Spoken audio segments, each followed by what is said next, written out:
Hello, അമ്മയാണ്, മരിച്ചു പോയിട്ടില്ല. ഇത് പറയാനാണോ അമ്മ വിളിച്ചേ? നിന്റെയൊക്കെ വിചാരം ഞാൻ ഈ ഭൂമിയിലെങ്ങും ഇല്ലാന്നാണല്ലോ, അതുകൊണ്ട് പറഞ്ഞതാ.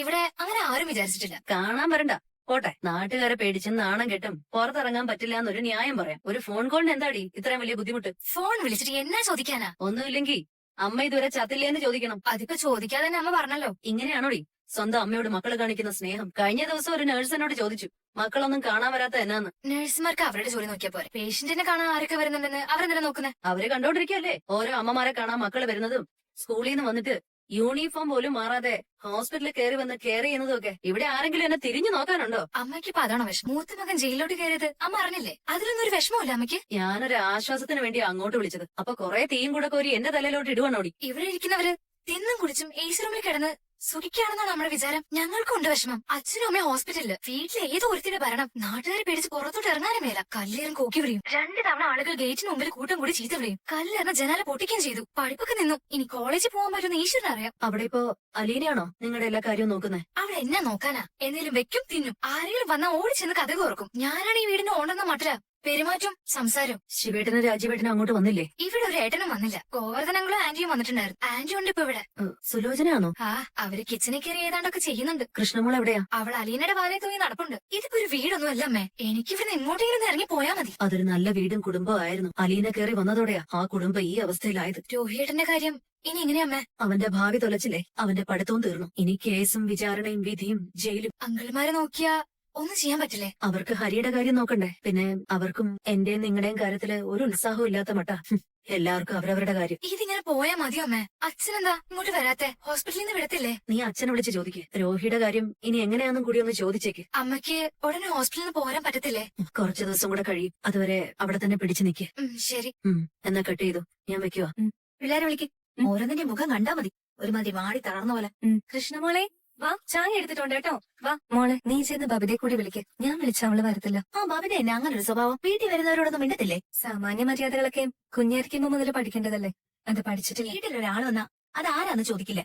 അവരോട് ഒരു അക്ഷരം സംസാരിക്കത്തില്ല. പ്രായമായവര് മുമ്പിൽ വന്നാ ഇരിക്കുന്നിടത്തുനിന്ന് എണീക്കത്തില്ല. ഇതൊക്കെ നല്ലതാണെന്നാണോ ഭാവം? എനിക്ക് അറിഞ്ഞൂടാ. എന്നെ കൊണ്ട് കഴിയുന്ന പോലൊക്കെ ഞാൻ പറഞ്ഞു കൊടുക്കുന്നുണ്ട്. അച്ഛന് മാത്രം ഇത്തിരി പേടിയുണ്ട്. വേറെ ആര് പറഞ്ഞാലും കേൾക്കില്ല. ഇതൊക്കെ ചേച്ചി വളർത്തിയതിന്റെ ദോഷം. മക്കളെ മര്യാദ പഠിപ്പിച്ച് വളർത്തണം. പക്ഷേ കൃഷ്ണമോൾക്ക് ഒരു കുഴപ്പമില്ലല്ലോ.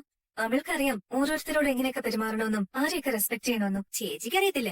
ഞങ്ങളോടൊക്കെ ചേച്ചിക്ക് എന്നും പുച്ഛം മാത്രമായിരുന്നു. ബാലേട്ടന്റെ സൗജന്യത്തിൽ ജീവിക്കുന്നവരെന്ന മട്ടില് ഞങ്ങളെയൊക്കെ കാണുന്നത്. അതും ഞാൻ ശ്രദ്ധിച്ചിട്ടുണ്ട്. ബബിതയുടെ മുഖം എന്താ വല്ലാതെ സുഖമില്ലാണ്ടിരിക്കണോ? ഞാൻ ചെന്നപ്പോ നല്ല ഉറക്കായിരുന്നു. അതിന്റെ കൈയും മുഖമൊക്കെ ഒന്ന് കഴുകിയിട്ട് വാ. ഒരു ഉന്മേഷം വരട്ടെ. ഉന്മേഷം വന്നിട്ട് എന്നാത്തിനാ? എനിക്കിപ്പോ അതിന്റെ ആവശ്യം. ചെല്ല് ബബിതെ, മൂത്തവര് പറഞ്ഞാൽ കേൾക്കണ്ടേ? ദേ, നീ എന്നെ പഠിപ്പിക്കാൻ വരണ്ട. ഞാൻ മുമ്പേ പറഞ്ഞിട്ടുണ്ട് എന്നോട് സംസാരിക്കരുത്. ആളുകളെ വെറുപ്പിക്കാൻ മാത്രമേ നീ പഠിച്ചിട്ടുള്ളൂ. നീ എന്നെ കണ്ടിട്ട് ഇങ്ങനെ അഹങ്കാരം കാട്ടുന്നേ? നീ എവിടെ നിൽക്കുന്നതെന്ന് നിനക്കറിയാവോ? നിന്റെ അച്ഛനും അമ്മയും ഹോസ്പിറ്റലിൽ. ആങ്ങളെ പീഡന കേസിൽ പെട്ട് ജയിലില്. നിനക്ക് പുറത്തോട്ട് ഇറങ്ങി നാട്ടുകാരുടെ മുഖത്തോട്ട് നോക്കാൻ പറ്റുമോ? ഈ സമയത്തെങ്കിലും സ്നേഹത്തിലും ഐക്യത്തിലും ഒറ്റക്കെട്ടായിട്ട് നിൽക്കുക ചെയ്യണ്ട. ഈ വീട്ടിൽ എന്തൊക്കെ നാശം സംഭവിച്ചിട്ടുണ്ടോ അതിന് എല്ലാത്തിനും കാരണം ദേ ഈ നിൽക്കുന്ന ഇവിടെ ഒരുത്തിയാ. അമ്മ ഫോൺ ചെയ്തപ്പോ ഇന്നും അതന്നെ പറഞ്ഞ. ഇവിടെ ഇറക്കി വിടാതെ ഈ കുടുംബം ഒരിക്കലും ഗതി പിടിക്കില്ലെന്ന്. കുടുംബം ഗതി പിടിക്കാത്തതേ ആര് കാരണമാണെന്ന് ഞങ്ങൾക്കൊക്കെ അറിയാം. ആദ്യം അവനവൻ നന്നാവാൻ നോക്കണം. എന്നിട്ട് വേണം മറ്റുള്ളവരെ കുറ്റം പറയാൻ. ചേച്ചി ഫോൺ അടിക്കുന്നു. ആ ഹലോ മനുവേട്ടാ. അലീന മനുവേട്ടൻ പറഞ്ഞു. വീട്ടിലുണ്ടല്ലോ അല്ലേ? ആ ഇവിടെ ഉണ്ട്. എനിക്കൊന്ന് കാണണം. ആ നമുക്ക് കാണാലോ. ഇങ്ങോട്ട് വന്നാ മതി. മനുവേട്ടൻ എന്തെങ്കിലും ടെൻഷൻ ഉണ്ടോ? അതല്ലേ ഉള്ളൂ. നാട് വിട്ട് ഏതെങ്കിലും ദൂരെ സ്ഥലത്തോട്ട് പോയാലോ എന്നൊക്കെയാണ് ഇപ്പോഴത്തെ ചിന്ത. ഇവിടെ നമ്മുടെ അഡ്രസ്സും അഭിമാനവും എല്ലാം പോയില്ലേ? നമ്മള് തളരാതെ നിന്നാ മതി മനുവേട്ട.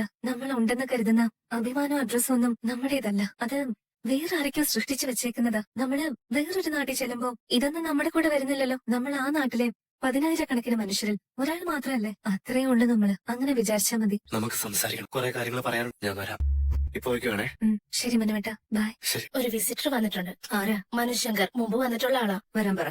നീ കോടതി പോയായിരുന്നു മനു? ഇല്ല. അതിനെ പോകാതിരുന്നേ? എന്നെ അറിയാവുന്ന വർഷവരി നാട്ടിലുണ്ട്. അത് മാത്രമല്ല ഞാൻ കോടതി ചെന്നിട്ട് ഒന്നും ചെയ്യാനില്ല. ശിവേട്ടനും രാജീവേട്ടനോ? അവര് പോയി. അവർക്കൊന്നും ചെയ്യാൻ പറ്റിയില്ല. വെറുതെ ഇവിടം വരെ പോയി കാറി കയറി തിരിച്ചു പോകും. ആർക്കും ജാമ്യം കിട്ടിയില്ല അല്ലേ? അറിയായിരുന്നല്ലോ കിട്ടത്തില്ലെന്ന്. എത്ര ദിവസത്തേക്ക് റിമാൻഡ് ചെയ്തത്? 30 ദിവസം.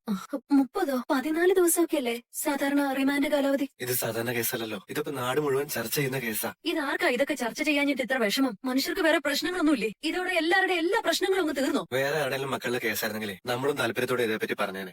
ആരും ഒരു കുറ്റവും ചെയ്യാത്ത രാജ്യത്ത് ആദ്യമായിട്ട് നടന്ന സംഭവം പോലെയാ ഓരോരുത്തരുടെ നോട്ടവും ഭാവവും പറച്ചിലും ഒക്കെ. ആന്റി ഒന്നും ശ്രദ്ധിക്കണ്ട. ഈ റൂമിൽ ആയതുകൊണ്ട് ആന്റിയൊക്കെ രക്ഷപ്പെട്ടു. ഒന്നാമത് ആരും ഒന്നും ചോദിക്കാനോ പറയാനോ വരത്തില്ല. അധികം പേരെ കാണുകയും വേണ്ട. ഡോക്ടർമാരും നഴ്സുമാരും മാത്രമല്ലേ ഉള്ളൂ. ഞങ്ങളുടെയൊക്കെ അവസ്ഥ അതാണോ? നീ പോലീസ് സ്റ്റേഷനിൽ പോയായിരുന്നോ? ഇല്ല. പോയിട്ട് എന്തിനാ? പോലീസ് അധികം തല്ലാതിരിക്കാൻ അവരെ കണ്ട് എന്തെങ്കിലും കൊടുക്കണ്ടായിരുന്നോ? തല്ല് കിട്ടാനുള്ളൊക്കെ ഇന്നലെ തന്നെ കിട്ടിക്കഴിഞ്ഞു. ഇതുപോലത്തെ കേസിലൊക്കെ നമ്മൾ എന്ന് തല്ലരുതെന്ന് പറഞ്ഞ പിന്നെ ഉമ്മ വയ്ക്കണമെന്ന് ഇങ്ങോട്ട് ചോദ്യം വരും. സബ് ജയിലിൽ എങ്ങനെയാ? അവിടെയും കിട്ടുമോ തല്ല്? ഈ കേസായതുകൊണ്ട് എല്ലായിടത്തുനിന്നും കിട്ടും.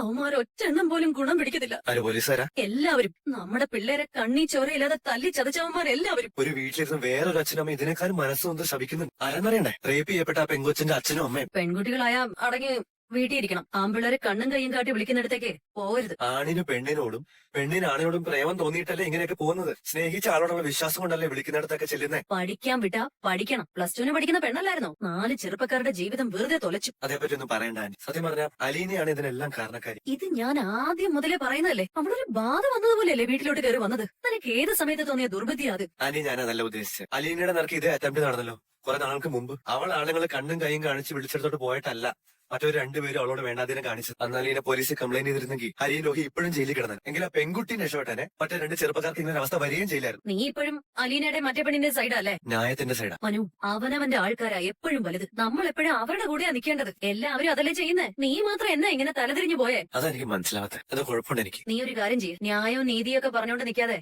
ആ പിള്ളേർക്ക് വേണ്ടി എന്നതെങ്കിലും ചെയ്യാന്നോ? സബ് ജയിലൊക്കെ അവർ ആദ്യമായിട്ട് കാണുവാ. അവർക്ക് ജയിലിലെ ഫുഡ് ഇഷ്ടപ്പെടുവോ? പുറത്തുനിന്ന് വല്ലത് വാങ്ങിച്ചു കൊടുക്കാൻ പറ്റുമെങ്കിൽ കൊടുക്ക്. വയറ് വെച്ചക്കാതെ കിടക്കട്ടെ. അതൊക്കെ അച്ഛനും കൊച്ചച്ഛനും നോക്കിക്കോളും. അലീനയ്ക്ക് ഇങ്ങനെ വല്ലതും സംഭവിച്ചിരുന്നെങ്കിൽ നീ അവളുടെ പുറകെ ഓടുവായിരുന്നല്ലോ. സ്വന്തം കൂടപ്പിറപ്പുകൾക്ക് വേണ്ടി ഒന്നും ചെയ്യത്തില്ലേ? അഞ്ചു വിഷമിക്കണ്ട. അച്ഛനും കൊച്ചച്ഛനും ചേർന്ന് അവർക്ക് വേണ്ടതൊക്കെ ചെയ്ത് കൊടുത്തോളും. ബാലേന്ദ്രൻ സ്വന്തം മകന് വേണ്ടി ഒന്നും ചെയ്യത്തില്ല. ചെയ്യാതിരിക്കാൻ വേണ്ടിയല്ലേ ഹാർട്ട് അറ്റാക്ക് ആയിട്ട് അഭിനയിച്ച് ഹോസ്പിറ്റലിൽ കിടക്കുന്നത്. ഹാർട്ട് പേഷ്യന്റ് അല്ലേ? അനങ്ങാൻ വയ്യ, ടെൻഷൻ പാടി. ഓരോരോ വേഷം കെട്ട്. എനിക്ക് അങ്കിളിൽ നിന്ന് കാണുന്നുണ്ട്. പക്ഷെ അങ്കിളോട് പറയാൻ നല്ലൊന്നുമില്ല. അങ്കിളും വിഷമിച്ച് കിടക്കുമല്ലേ. എന്ത് വിഷമം? ഒരു വിഷമവും ഇല്ല. രോഹി ഇങ്ങനെയൊക്കെ ആയി തീർന്നതേ ബാലേന്ദ്രന്റെ അവനോടുള്ള പെരുമാറ്റം കൊണ്ടാ. അവന് ബാലേന്ദ്രനെ കണ്ടുകൂടായിരുന്നു. തല്ലും വഴക്കും ചോദ്യം ചെയ്യലും അവനങ്ങ് സഹിയിട്ടു. അലീന വന്നതോടെ ബാലേന്ദ്രന് മക്കളെ വേണ്ടതായി. പിന്നെ അവളെയും പൊക്കി പിടിച്ചോണ്ടല്ലേ നടപ്പ്. തന്ത വഴിതെറ്റിപ്പോയാ പിന്നെ മക്കൾ എങ്ങനെ വഴിതെറ്റാതിരിക്കും? ഇപ്പോഴും അവളെ വിട്ടുകളയാൻ മനസ്സിലല്ലോ. അവളാണല്ലോ ഭരണം. ആന്റി മതി, ഞാനൊന്ന് കാണാൻ വന്ന. ആന്റി വിഷമിച്ച് കിടക്കുവാണല്ലോ എന്ന് ഉറപ്പാക്കട്ടെ. പോവാ, എല്ലാം ശരിയോ? മനസ്സ് നന്നായി. ഹലോ മനുവേട്ട വീട്ടിലാണോ? അല്ല മോളെ, ഞാൻ ഡ്രൈവ് ചെയ്യാ. എന്തേ? ഞാൻ ടി വി വെച്ച് നോക്കിയപ്പോ ഭയങ്കര ബഹളം. രോഹിയേട്ടനെ ഹരിയേട്ടനൊക്കെ കോടതിയിലേക്ക് കൊണ്ടുവരുന്നത് ലൈവായിട്ട് കാണിച്ചു. കണ്ടിട്ട് പേടിയാവുന്നു മനുവേട്ട. അതിപ്പോ സോഷ്യൽ മീഡിയയും TV ന്യൂസ് ചാനലൊക്കെ ഉള്ളതുകൊണ്ട് പെരുപ്പിച്ച് കാണിക്കുന്നതേ ഉള്ളൂ. എന്നാലും നടക്കുന്ന സംഭവമല്ലേ കാണിച്ച്? വലിയ പോലീസ് വാനിൽ കൊടും കുറ്റവാളികളെ കൊണ്ടുവരുന്ന പോലെ കോടതിയുടെ കോമ്പൗണ്ടിലോട്ട് കൊണ്ടുവരുന്നു. എന്തോരാളുകളാ അവിടെ ഭയങ്കര ബഹളം ഉണ്ടാക്കുന്നത്. മനുവേട്ടൻ കണ്ടായിരുന്നോ? എനിക്കതൊന്നും കാണാനുള്ള മനക്കരത്തില്ല. ഞാൻ കോടതി പോയുമില്ല, വീട്ടിലൊന്നും TV കണ്ടുമില്ല. എന്തുമാത്രം പോലീസുകാരാ. ആളുകളൊക്കെ ഹരിയേട്ടനെയും രോഹിയേട്ടനെയും ഉപദ്രവിക്കുന്നുണ്ട്. എന്നതൊക്കെ അവര് വിളിച്ചു പറയുന്നേ. അവരുടെ കയ്യിലോട്ട് കിട്ടിയ പിച്ച് കീറി കളയുന്ന മട്ടില്ല. പേടിച്ച കണ്ടോണ്ടിരുന്നെ. സംഭവത്തിന്റെ ഗൗരവം മനസ്സിലായല്ലോ. നമ്മൾ വീട്ടിൽ ഇരുന്ന് വിചാരിക്കുന്ന പോലെ അല്ല. രോഹിയേട്ടനും ഹരിയേട്ടനൊക്കെ ഇനി എങ്ങനെ പുറത്തിറങ്ങി ജീവിക്കും? ലോകം മുഴുവൻ ഇതെല്ലാം കണ്ടോണ്ടിരിക്കല്ലേ മനുവേട്ടാ. എന്തിനാ TV കാണുന്നത്? അത് തുറന്നാലിപ്പോ ഏത് ചാനൽ ഇത് മാത്രമുള്ള വിഷയം. ന്യൂസ് ചാനലുകൾക്ക് ഒരു എക്സ്ക്ലൂസീവ് ഐറ്റം കിട്ടിയിരിക്കുകയാണ്. അവിടെ വെച്ച് കറി ഉണ്ടാക്കും, ഫ്രൈ, റോസ്റ്റ്, ബിരിയാണി വെക്കും. അങ്ങനെ 100 രീതിയിൽ അവതരിപ്പിക്കും. ഈ സംഭവത്തിന് ശേഷം കേരളത്തിൽ വരാൻ പോകുന്ന മാറ്റങ്ങൾ, വികസനങ്ങളുടെ രാഷ്ട്രീയ ചേരിതിരിവ്, അയൽ രാജ്യങ്ങളുമായിട്ടുള്ള ബന്ധം, നിയമ സംവിധാനം പൊളിച്ചെഴുതേണ്ടതിന്റെ ആവശ്യകത എല്ലാം ചാനലുകാർ വാരി വലിച്ചു ചർച്ച, ഇന്റർവ്യൂ, പൊതുജനാഭിപ്രായം, സെലിബ്രിറ്റികളുടെ റിയാക്ഷൻ എല്ലാം ഇതിനകത്തോട്ട് വാരിയിടും. 2 ദിവസത്തേക്കേ ഉള്ളൂ. അത് കഴിയുമ്പോൾ അവർക്ക് വേറെ വിഷയം കിട്ടും. അതിന് പുറകെ പോയിക്കോളൂ. രോഹിയേട്ടന്റെ പഠിത്തവും കരിയറും ജീവിതവും എല്ലാം നശിച്ചുപോലെ മനുവേട്ടാ. കുറ്റം ചെയ്തിട്ടുണ്ടെങ്കിൽ അതിനുള്ള ശിക്ഷ കിട്ടും. അത് അനുഭവിക്കാതെ പറ്റത്തില്ല.